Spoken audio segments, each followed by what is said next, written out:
Morning student, welcome to 6th standard subject English unit The Man Who Never Lied.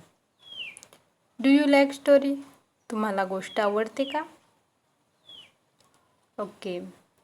How many character in this story? या गोष्टीमध्ये किती माणसे आहेत? Okay. So student, today we are going to learn about The Man Who Never Lied. Page number 76. First paragraph read line by line. The one special thing about Muhammad was that he never told a lie. It's not very easy to do that. But Muhammad was a wise man. He kept his eyes open to what was going on around him and chose his words carefully. He became famous as the man who never lied. Even people who lived 20 days away knew about him. Next. When people told the king about Muhammad, the king was not ready to believe it. Bring this man to me, he said. So Muhammad was brought before the king. Muhammad, is it true that you never tell a lie? Yes, your majesty, and you will not tell a lie in future. Never, your majesty. The king looked at Muhammad truthfully. Be carefully. Sometimes we don't even know how the lie gets on our tongue. Some day passed. The king called Muhammad again. When Muhammad came, the king was just coming out of his place. There were many people around him.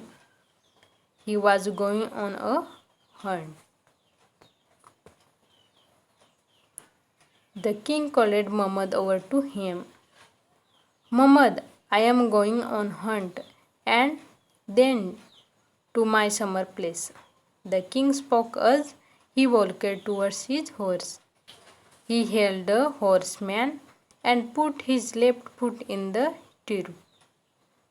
Then he turned to Muhammad and said, Now run to the summer place and tell the queen to prepare a big feast for me and my people, including you. Hurry. First paragraph explain. The one special thing about Muhammad was that he never told a lie. Muhammad विषयी एक खास गोष्ट होती, ती म्हणजे तो कधीही खोटं बोलत नाही. It's not very easy to do that. ते करणे फारसे सोपे नव्हते. But Muhammad was a wise man.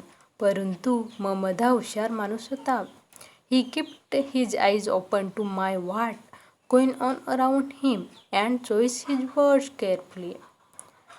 आजूबाजूला काय आहे याकडे तो डोळे उघडे ठेवून बघत असे आणि आपला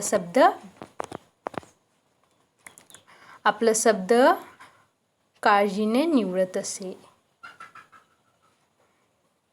He became famous as the man who never lied. Even people who lived 20 days away knew about him.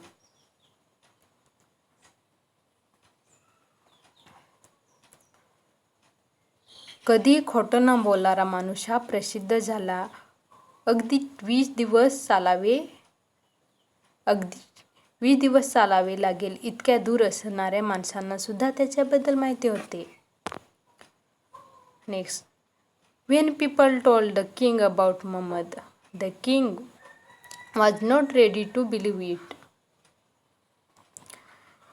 जेव्हा लोकांनी राजाला मुहम्मदविषयी सांगितले तेव्हा राजा त्याच्यावर विश्वास ठेवायला तयार नव्हता.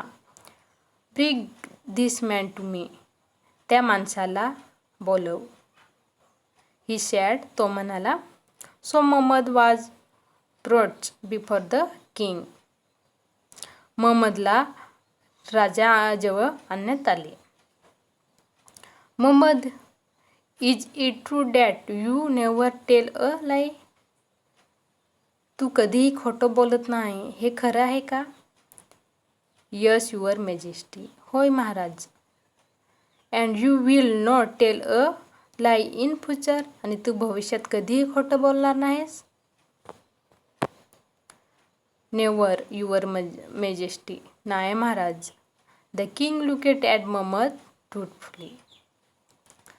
राजाने मोहम्मदकडे विचारपूर्वक पाहिले.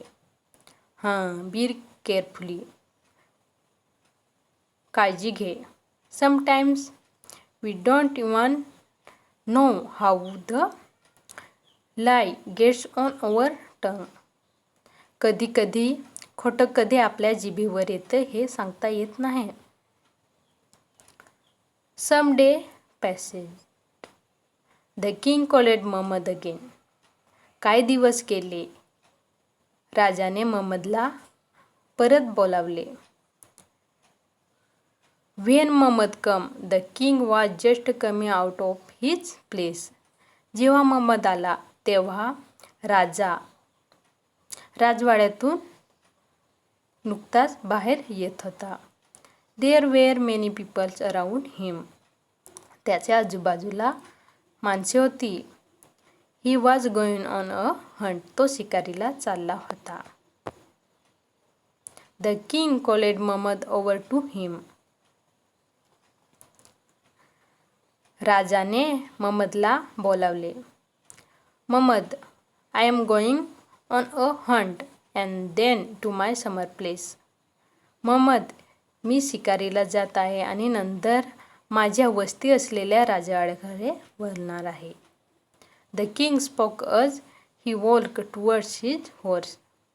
आपल्या घोड्याच्या दिशेने जात असलेला राजा म्हणाला. He held the horseman and put his left foot in the stirrup. घोड्याची आयाल आपल्या हातात घेतली आणि आपला डावा पाय रिकीबीत ठेवला. Then he turn to Mohammed and said, now run to the summer place and tell the queen to prepare a big feast for me and my people including you. राजा मोहम्मदकडे वळला आणि म्हणाला. आता तू लवकरात लवकर माझ्या राजवाड्याकडे जा आणि राणीला माझ्या मेजवानीकरिता आणि माझ्या माणसाकरिता जेवण बनवायला सांग. अगदी तुझ्यासह. हरी, घाई कर. तर विद्यार्थ्यांनो, आज आपण इथेपर्यंत थांबूया. आता आपण नवीन शब्दांचे अर्थ समजून घेऊया. New words. क्वीन. क्वीन म्हणजे राणी. किंग म्हणजे राजा. लाई म्हणजे खोटे बोलणे. हॉर्स म्हणजे घोडा. बिलीव्ह म्हणजे विश्वास. वॉइस म्हणजे तज्ञ, हुशार माणूस. हंट म्हणजे शिकार करणे. फूड म्हणजे अन्न. Find the opposites of the following for the lesson. First, truth. Second, past. Third, foolish. 4, tomorrow. 5, always. 6, more. Homework. Say whether the following sentences are true or false. First, Muhammad became famous as the man who lied. Second, the king did not believe that Muhammad never lied. Third, Muhammad was the king riding his horse. Fourth, Muhammad told a lie to the queen. तर विद्यार्थी मित्रांनो, तुम्हाला काही homework दिलेला आहे तो सोडवा. Thank you.